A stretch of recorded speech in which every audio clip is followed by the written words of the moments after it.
Now I invite Ogden Police Chief Randy Watt to address the council regarding a recent officer-involved shooting.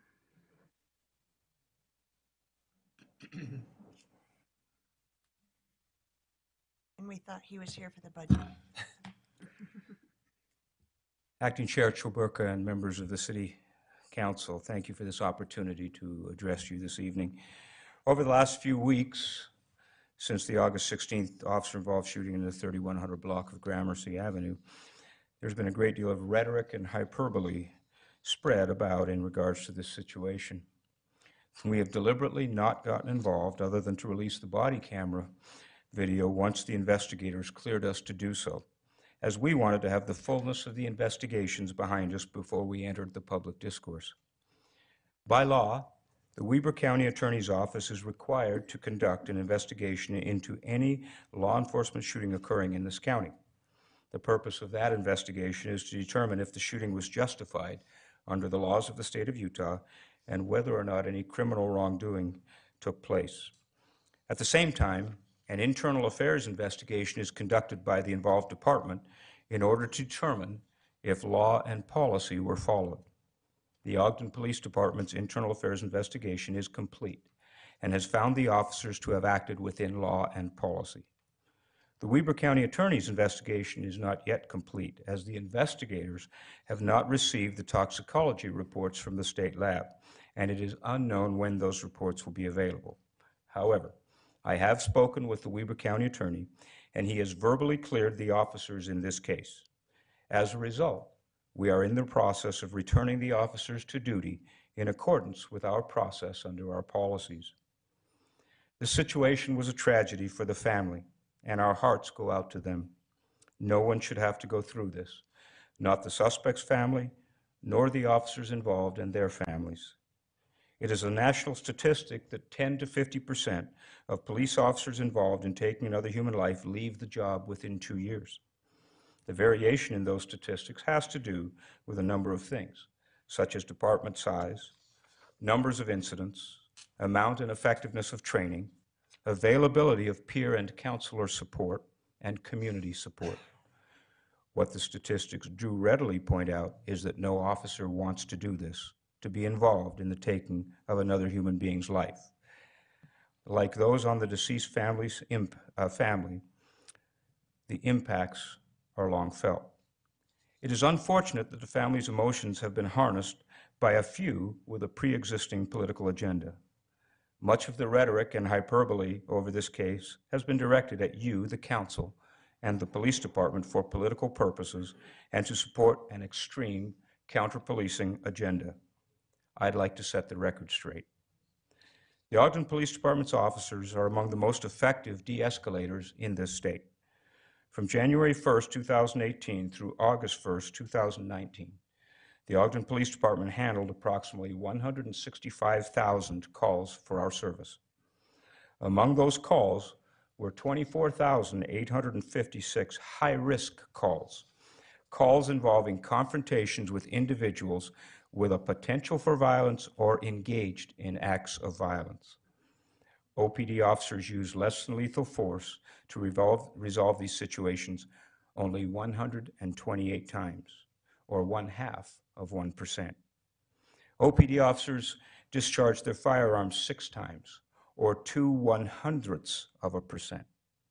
In other words, Ogden police officers successfully de-escalated 24,850 of 24,856 situations without using their firearms, or 99.8% of the time. The Ogden Police Department's officers are among the best trained in de-escalation techniques in the state. In the last 19 months alone, Ogden police officers have participated in a combined 25,565 hours of training, or an average of 194 hours per officer. The state of Utah's Peace Officer Standards and Training only mandates 40 hours per year. At great cost to the department, our officers participated in 321 hours of TASER training, 129 hours of use of force policy training, 126 hours of pepper spray training, 120 hours of arrest control training, 35 hours of verbal judo training, and 213 hours of crisis intervention and handling of mentally ill persons training, along with other required trainings. In this specific incident, the situation lasted 42 seconds from first contact of the suspect until the beginning of medical protocols.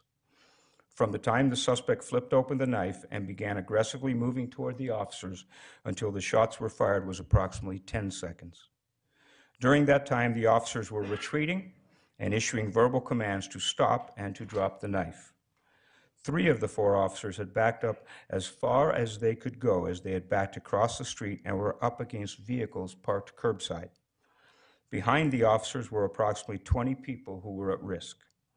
The suspect could have closed the resulting distance to the officers in approximately 1.5 seconds, and in fact, the suspect was closer than the distance recommended in training. The suspect had the same amount of time the officers had to change his mind and submit. He chose not to do so and chose to continue to aggressively advance.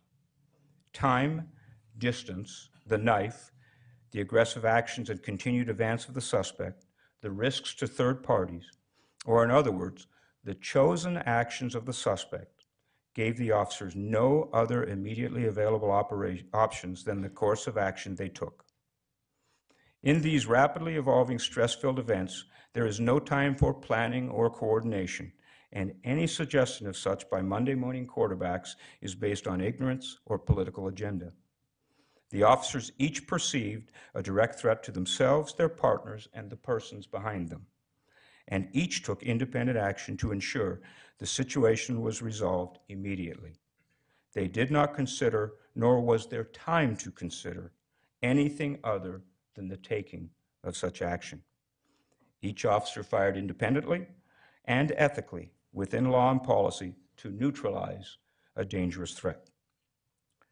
Unfortunately, a suspect with an extensive criminal history and who, as a result of his criminal behavior, had been trespassed from the property by his parents, chose these actions and forced the hand of police. It is unfortunate that this individual has put his family in this position. Their grief and anger is very understandable. It is unfortunate that this individual has placed our officers and their families in this situation as well. There are no winners in these events. There are only participants. Hopefully, time will heal all the resulting wounds. As the Chief of Police, I take these situations seriously. I have been involved in policing for 40 years. I have advanced education and training in policing, and in particular, the use of force. The stars and bars I wear are indicative of my service alongside the men and women of this police department since August of 1979. There is very little I have not seen or participated in here in O-Town. All lives matter to me, and I do not take my responsibility to this community lightly, nor my responsibility to the peacekeepers the city and this community employ to keep them safe from those who would do them harm. I have seen a long and ever-improving evolution of the laws of use of force, honed by the courts based on situations that occur. I have seen an incredible increase in the professionalization and training of police officers.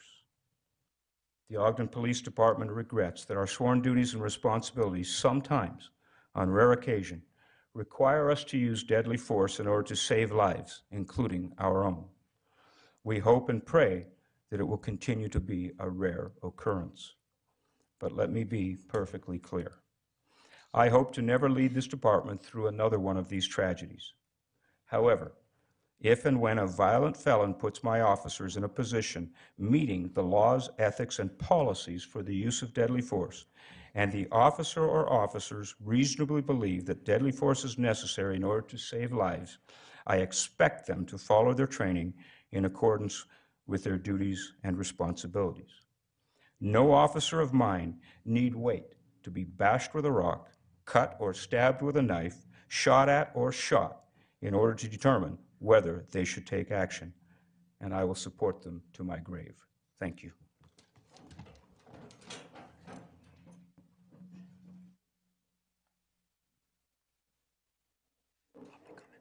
Thank you, Chief.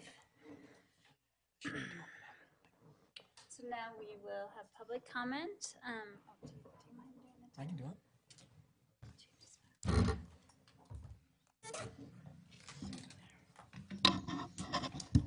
it. So for public comment, are you coming up for that? Okay, great. Let me just lay out the rules here. It's an opportunity to address the council regarding any concerns or ideas on any topic. To be considerate of everyone at this meeting, public comment will be limited to 3 minutes per person. Participants are to state their name, and if you can't get all of your comments in that amount of time, you could send us some correspondence to the council office. Thank you. Thank you. Ladies and gentlemen of the City Council and the community members, I first want to thank the City Council for their time. I am Officer Davis, and I have been a patrol officer within the Ogden City Police Department for 3 years. I am here representing the Ogden City Police Benefits Association. The OPBA is an organization comprised of officers currently employed by the department, and the association's main directive is to work as a representative of the entire body of officers with the police administration to tackle internal issues and to create a healthy working environment. In the short time I've been a law enforcement officer, I've seen a lot of changes in policing, even bigger changes within our police department. There's the obvious issues regarding manning and the retention of officers to meet the needs of the community. With that in mind, I personally believe the administration and the City Council have made tremendous strides in this matter in making Ogden City Police a department that is highly sought after and capable of competing with surrounding agencies. Each of us have sworn an oath to serve and protect our communities, and I know for a fact I and the officers I work alongside do not take that oath lightly. We see and deal with the unspeakable things. The police are not called when there is not an issue, and we are what separates the world from order and chaos. Every officer I work beside day in and day out have a sincere interest in making our city safer to live in and are committed to that vision. With that being said, this is a dangerous profession that we have chosen, and that fact was not ignorant to anyone before they put on this uniform. In the same breath, it is absolutely unreasonable to believe an officer must be attacked, shot at, or otherwise assaulted by a deadly weapon before deadly force can be used. Every officer working day in and day out have left their loved ones, wives, husbands, sons, and daughters every single day, willingly and with pride, to put their lives on the line to protect the city they love. Every day, we as officers come in contact with individuals of all walks of life, either in the worst moment of their life or a simple civil issue. On countless occasions, these contacts end as peacefully as they began. However, sometimes officers are thrust into people's lives, whether that individual wanted it or not, because someone else determined it was an emergency or a situation police needed to be involved in. We are given limited information on who is involved or what exactly is going on, and we are charged with investigating the incident and ensuring everyone is safe. I cannot stress this enough. It is absolutely unreasonable to believe that an officer must be attacked, shot at, or otherwise assaulted with a deadly weapon before deadly force can be used. Thank you for your time. Thank you.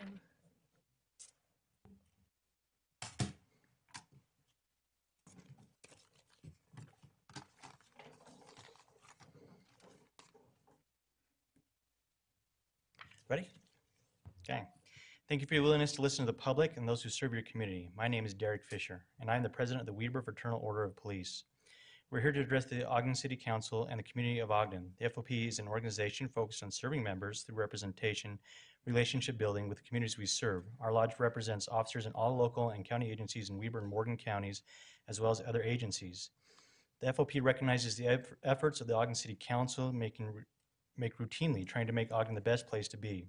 We also recognize and appreciate the council's support of our public servants. Since being sworn in a year ago, the current FOP board and I have worked hard to improve relationships with the city administrators we work for and build better relationships with the communities we serve. 3 of the community events we have hosted are Mayoral Candidate Debates, Law Enforcement Torch Run for the Special Olympics, the Ogden's Make a Difference Day, which donates to schools in need. We have welcomed all community members to our hosted events. It is the responsibility of an officer representative to speak on behalf of the members. The officers want to first share our sympathies to those who have lost loved ones from an encounter with law enforcement. It is not an easy thing to mourn and miss a loved one.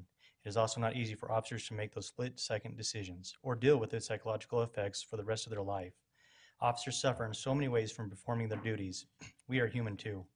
Emotion should be a motive for us to accomplish tasks, but decisions and direction of this city should always be based off facts. I encourage the City Council to make logical decisions for the community and hearing all sides. There's nowhere near enough time for me to address everything that has been said in these City Council meetings and every issue that has been brought up. In every issue that's been brought up, the blame has been put on officers by the community members. The issues that need immediate attention are mental health, substance abuse, and refusal to comply with lawful commands. Comply, comply, comply. If we feel officer is wrong on something, and the time to argue that is in the court, not on the side of the road, please comply. Compliance reduces injuries to both the community and officers alike. I assure you that Ogden has a fantastic community outreach person, Diana Lopez, which is constantly putting together community outreach events and activities. Ogden has done a fantastic job in leading community outreach. I encourage those asking for more community connection to watch for these events and show up. Show up to meet the officers at Coffee with Cop. See how the vast majority of every type of community member has a positive interaction. Your peace officers are out handling hundreds of calls a day protecting you. They're creating relationships and serving. I can tell you firsthand the officers are out working hard to serve the communities the best they can. Please do not degrade the hard work that they are doing by saying they are biased towards groups of the community. To our community, please stop demonizing them by judging them without knowing the facts. If you want positive change, be positive. The FOP is always willing to meet and discuss concerns with the city leaders and community members. We continue to be the thin blue line between good and evil in our community. We pray for our leaders to make the best decisions for the citizens we serve. Thank you for your time, and God bless our city. Thank you. That's a fun time.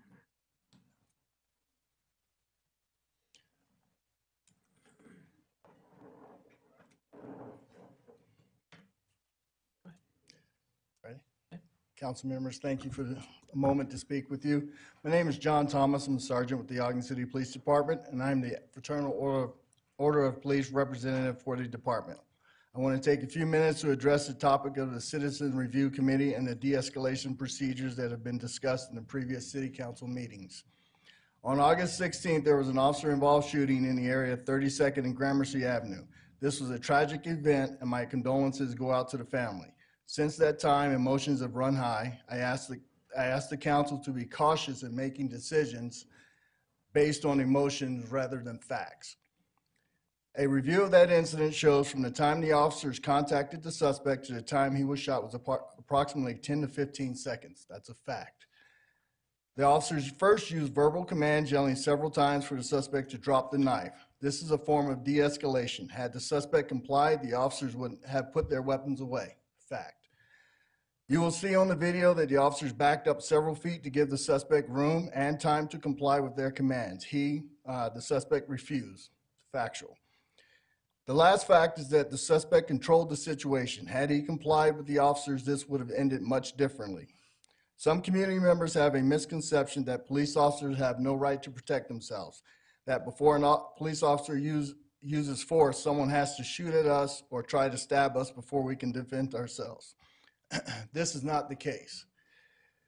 There are state laws that allow an officer to use deadly force if he or she fears for their safety or the safety of others. Officers involved in these incidents have mere seconds to decide to shoot or not to shoot, while a citizen review board will have weeks, months, and years to pick apart what the officer did in seconds. Some of these board members may come with preconceived ideas and theories that aren't realistic. Others may come with resentment toward police officers for a wrong they feel was done to them or a family member. I ask the council not to support the formation of a citizen review board. As for de-escalation training, I agree that police officers need continuous training and hope that more of it will be provided. However, again, it has to be realistic training which does not jeopardize the officer's life. Ogden City police officers are the lowest paid in the state. Please do not devalue their lives further. In closing, the FOP and the Ogden City Police Department stand together to oppose any committee or training that would risk the lives of their members. The police officers of Ogden City are the best in the state. All of you council members and citizens alike go to bed every night knowing there are people working hard to protect you, to answer your calls for help. No matter what race, religion, or economic class, we will respond. Councilmember Lopez, I heard you say that you do not trust Ogden police officers. I'm here to tell you, if you need us, we will come. It takes a heroic person to run towards shooting, while others sit in comfort of their home or office waiting to tell the officers what they did wrong. Thank you.